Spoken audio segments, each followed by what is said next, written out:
Hello friends, I am Dorian. First of all, just I will tell you that today we are starting the science chapter number 8, cell structure and function. That you are very surprised to know that why are we are starting chapter number 8. In our previous videos of class 8 science, we have started chapter 2, but in this video we have started, in our previous videos we have started our chapter 3rd, but in this video we have started our chapter number 8. So it is a very surpriseful thing that why we are starting like this types topics. So that I will tell you, this is a very important thing that we are cover up in our class 8th science book, the biology chapter. So the cell structure and function is the biology chapter. The crop production and management be also a biology chapter. Microorganisms be also a biology chapter, and fabrics, synthetic fabrics and plastic be also. Okay, so we have learned about class 8 chapter number 8, जिसका name है cell structure and function. So today we have see in this video the introduction of chapter 8. So what is this in this chapter today we have know. तो guys, इस chapter में हम पढ़ने वाले हैं जो हमारा जो सेल स्ट्रक्चर और जो फंक्शन जो है उसके बारे में हम कवर अप करेंगे. तो सबसे पहली बात आती है कि सेल क्या होता है, और फिर बात आती है स्ट्रक्चर क्या होता है, फिर बात आती है कि उसके फंक्शंस क्या हैं. तो सबसे इम्पॉर्टेंट चीज़ ये है कि चैप्टर का नाम ही सेल से स्टार्ट हो रहा है, तो क्यों ना हम सेल को ही सबसे पहले डिस्कस कर लें. तो what is do you mean by cell, ये मैं आपको पहले ही बता देती हूँ कि सेल का मतलब होता है the cell are the fundamental structural unit of all living organisms and the basic unit of life. ये जो सेल जो है ये एक ऐसा फंडामेंटल स्ट्रक्चर है जो कि हर लिविंग ऑर्गेनिज्म जो होता है वो बेसिकली उसकी लाइफ में होता ही है. यानी सेल जो भी आप चाहे मॉस्किटो ही क्यों ना देख लो, चाहे अमीबा ही क्यों ना देख लो, उन सब में क्या होता है सेल्स प्रेजेंट होती हैं. सेल्स ही क्या होती हैं, इंसान की बॉडी को कवर अप करती हैं. हमारे जो शरीर जो है ह्यूमन बॉडीज में तो कोई बिलियन ट्रिलियंस सेल्स है, बहुत छोटी छोटी सेल्स होती है. सेल्स मिलकर के क्या बनती हैं, एक शरीर को बनाती हैं, और उन्हीं सेल्स को हम क्या बोलते हैं, बॉडी कह देते हैं बाद में, बॉडी स्ट्रक्चर. ओके, तो सेल का मेरे को आई नो कि आपको समझ आया होगा सेल के बारे में थोड़ा बहुत. और अब हम बात करते हैं कि सेल का जो सबसे पहले किसने खोज की, यानी सबसे पहले सेल की डिस्कवरी किसने की, वो की थी किसने, रॉबर्ट हुक ने.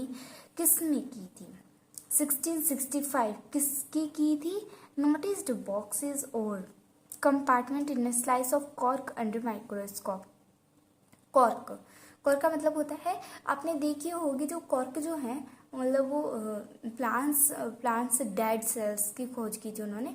तो ये क्वेश्चन आपसे पूछ सकता है. तो अब मैं बताती हूँ कॉर्क क्या चीज़ होती है. कॉर्क क्या होती है, एक लाइक आपने हनी बी, जो कॉर्क यानी हनी बी का आपने देखा होगा कुछ इस टाइप का होता है. हनी बी का जो छत्ता जो होता है वो कुछ इस प्रकार का होता है, आपने ये आराम से देखा होगा.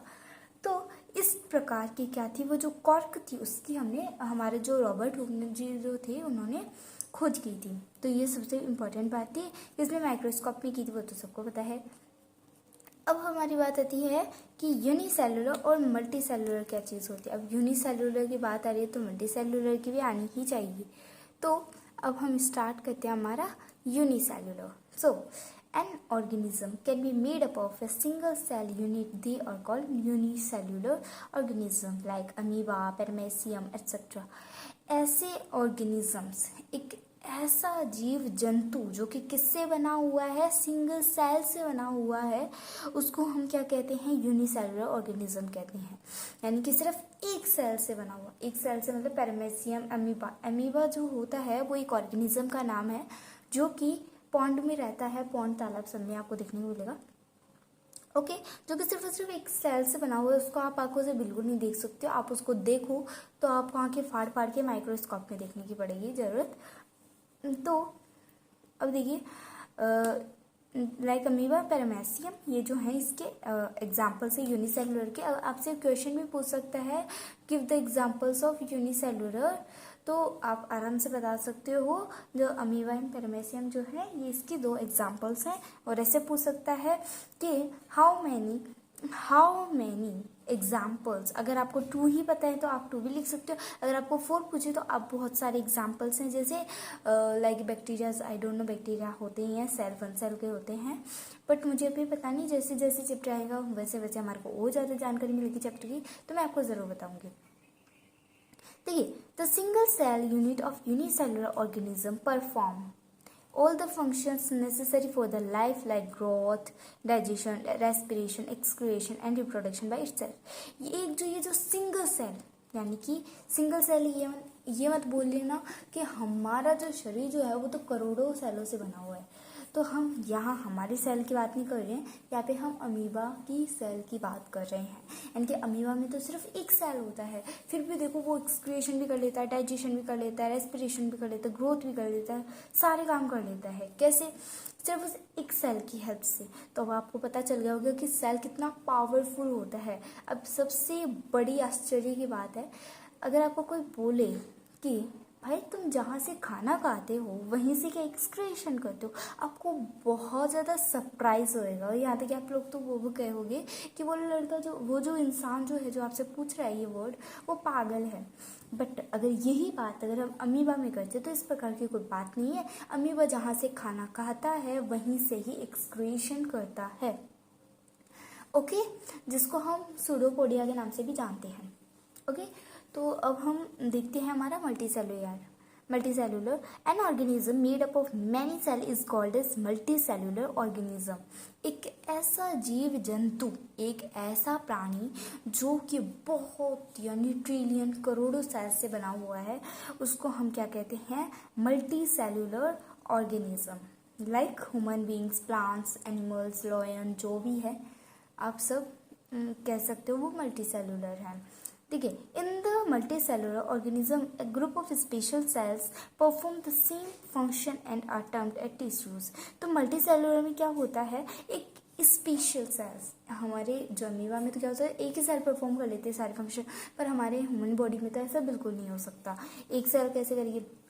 देखिए, क्या होता है कि हमारे जो जैसे आपने देखा होगा, मतलब प्लांट्स की बात करती हूँ, चलिए मैं यहाँ पे प्लांट्स की बात करती हूँ। प्लांट्स में जैसे आपको पता होगा कि प्लांट्स में सेल्स का एक टिश्यू होता है, मतलब कि सेल्स के बहुत सारे ज़्यादा से मतलब कि हदगर 30 सेल्स को ले लो, 30 सेल्स को ले लो, उनका जो ग्रुप जो होता है वो टिश्यू कहलाता है। तो उनको एक काम सौंप दिया, यानी कि आपने नौकरों को देखा होगा, आपके घर में अगर 5-6 नौकर हैं तो आप उनमें से किसी एक को क्या काम दे दोगे, एक को क्या काम दे दोगे, तो वो उनके ऊपर डिपेंड करता है। तो वैसे ही प्लांट्स में क्या हुआ, हमने बहुत सारी सेल्स को क्या कर दिया, उनको पानी ले जाने का काम दे दिया। पानी ले जाना है, यानी कि रूट से लीव्स तक पानी लेके जाना है, इस प्रकार का काम दे दिया। तो उस टिश्यू को क्या बोलेंगे हम, जो प्लांट्स में पानी ले जाने का काम करते हैं उनको क्या बोलेंगे? फोएम बोलेंगे। ओके, तो वैसे ही ह्यूमन बॉडी में जो मतलब कोई भी काम कर रही है, तो जैसे मसल सेल्स का एग्जांपल ले लो, ये सब। ओके, इस प्रकार से। तो अब हम देखते हैं हमारा नेक्स्ट टॉपिक। सो सी सिमिलर टिश्यूज फॉर्म, यानी जो सिमिलर जो टिश्यू जो होते हैं वो क्या फॉर्म करते हैं? एक organ, and organ form an organism. Thus each cell और group of cells has a specific function to perform. यानी कि टिश्यू जो होते हैं वो क्या फॉर्म करते हैं? ऑर्गन, और ऑर्गन क्या फॉर्म करते हैं? एक ऑर्गेनिज्म को। ओके, जो सेल्स का जो ग्रुप जो होता है वो स्पेसिफिक फंक्शन परफॉर्म करता है, यानी कि एक जो गुच्छा जो है सेल्स का वो एक स्पेसिफिक सेम फंक्शन परफॉर्म करेगा, इस टाइप से। अब हमारा जो नेक्स्ट टॉपिक है वो है शेप्स ऑफ सेल्स। देखिए, amoeba has no differentiate shape, यानी कि अमीबा की जो है कोई ऐसे नहीं होता कि उसके गोल ही शेप हो, उसकी कोई रेक्टेंगुलर शेप ही हो, उसकी कोई ट्रायंगल शेप ही हो, या फिर कुछ और उसकी किसी like as algae like shape हो। तो उसके बहुत डिफरेंट शेप्स होती है, उसकी कोई शेप होती ही नहीं है, वो हमेशा अपनी शेप्स को चेंज करता रहता है। जैसे आपने देखा होगा जो क्ले, नॉट क्ले, मेरे को नाम याद नहीं आ रहा है, जब आएगा तो मैं आपको ज़रूर बताऊंगी। Unlike other organism it keeps on changing it's shape, यानी कि वो अपनी शेप्स को चेंज करती रहती है। White blood cells WBC in human blood is example of single cell which can change its shape. यानी कि जैसे हमने अमीबा की बात की, वैसे ही हमारे जो शरीर में जो WBC mean white blood sales, वो भी क्या होती है, सिर्फ और सिर्फ एक सेल से बनी हुई होती हैं हमारे ह्यूमन बॉडी के अंदर। तो वो भी क्या करती रहती है, अपनी शेप्स को चेंज करती रहती हैं। कभी कभी तो वो लाइक बालूशाही के टाइप से लगने लग जाती है, कभी वो सर्कुलर लगने लग जाती है, कभी वो कोई दूसरा शेप, तो इस टाइप से वो लगती रहती हैं। ओके, तो generally cells are round, spherical and elongated. तो जो जनरली जो शेप्स होती है, जो सेल्स की जो शेप जो होती है वो या तो राउंड होती है, या स्फेरिकल, या फिर elongated. Some cells are branched like the nerve cells. Nerve cell है गाइस, ये नर्व सेल। तो नर्व सेल्स की जैसी भी शेप होती है। मैं आपको नर्व सेल का डायग्राम दिखाती हूँ। तो जो नर्व सेल जो है वो कुछ इस टाइप की है, देख लीजिए, ये नर्व सेल है। सो ये जो नर्व सेल जो है ये क्या है, ब्रांच्ड लेग्स, ब्रांच के जैसी इसका लुक है। ओके, अब हम नेक्स्ट टॉपिक चलते हैं। So guys, size of cells क्या होता है, देखिए। The size of cells in living organisms may be as small as a millionth of a meter, micrometer or micron, or may be as large as a few centimeters. तो यानी कि जो cells की जो साइज की अगर हम बात करें, तो सेल की साइज जो है वो हम किसी भी प्रकार से देख सकते हैं। जैसे हम उनको नाप सकते हैं मिलियंथ ऑफ ए मीटर, जैसे माइक्रोमीटर और मिक्रॉन से हम उनको नाप सकते हैं। या तो वो बड़ी होंगी या कुछ छोटे होंगे, वो तो सेंटीमीटर पे से हम डिपेंड रखते हैं। Most of the cells are microscopic in size. जो मोस्ट ऑफ द जो सेल्स होती है वो माइक्रोस्कोपिक साइज की होती है, and most visible to the unaided eye. और कुछ तो ऐसी होती है जो कि आंखों से दिखती ही नहीं है। Okay, they need to be enlarged और मैग्नीफाइड बाय अ माइक्रोस्कोप। उनको क्या ज़रूरत होती है, उनको इनलार्ज करके देखना पड़ता है माइक्रोस्कोप में भी। ओके, मैग्नीफाई करके उनको लार्ज देखना पड़ता है माइक्रोस्कोप में भी। The smallest cell is 0.1 to 0.5 micrometre in bacteria. यानी कि जो सबसे छोटी जो सेल जो होती है उसकी लंबाई कितनी होगी, 0.1 से लेकर 0.5 माइक्रोमीटर तक होगी। लाइक बैक्टीरियाज भी कह सकते हैं हम। The largest cell measuring 170 millimetre into 130 millimetre is the egg of an ostrich. यानी कि हम यहाँ पे जो 170 को मल्टीप्लाई कर लो 130 से, तो इतनी बड़ी सेल जो है वो किसकी होती है, ऑस्ट्रिच की होती है। देखिए, ऑस्ट्रिच का जो एक अंडा जो होता है, देखिए ऑस्ट्रिच का जो एक अंडा जो होता है वो क्या होता है, सिर्फ और सिर्फ एक सेल से ही बना, सॉरी आई मीन यानी कि उसकी जो सबसे बड़ा सेल का एग्जाम्पल है हमारा यहाँ पे क्या है, ऑस्ट्रिच। ऑस्ट्रिच का जो एग जो है वो सबसे मतलब लार्जेस्ट सेल मानी जाती है उसको। और the size of cells has no relation with the size of the body.